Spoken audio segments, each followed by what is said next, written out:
ओम केशवाय नमः, ओम नारायणाय नमः, ओम माधवाय नमः, ओम गोविंदाय नमः, ओम विष्णवे नमः, ओम मधुसूदनाय नमः, ओम सच्चिदानंद विग्रहाय नमः।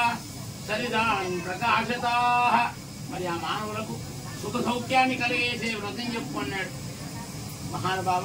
ఒక మహత్తరమైన వ్రతం చెప్పుకున్నాడు. ఏమిటా వ్రతం?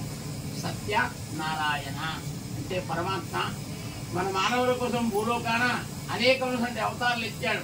రామావతారం, కృష్ణావతారం, నరసింహావతారం, వెంకటేశ్వరుల అవతారం, బుద్ధ అవతారం, కలికి అవతారం. ఈ విధంగా పరమాత్ముడు 10 అవతారాలు ఇచ్చాడు. ఏ రూపాన్ని పూజించినా మానవుడు కొబ్బరికాయ తీసుకొని మంచిగా కొట్టండి, మంచి కొడుకొట్టండి. కొబ్బరి నిలబట్టండి ఒక గిన్నె.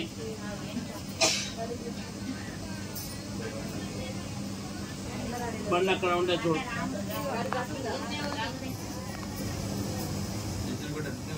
కూర్చుండే నిత్య పని లేదు. అంతరం కట్టి కూర్చోబెట్టినావా?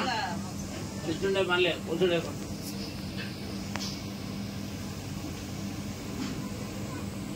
सत्यनारायण स्वामिने नमः।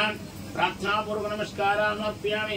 इदं फलमया देवा परिपूर्णन्तस्मै नारिकेलस्य फलप्राप्ते भवेत् जन्मजन्मनि। शिखायाद्भुतं देवं सर्वपापविमोचन नारिकेलस्य फलप्राप्ते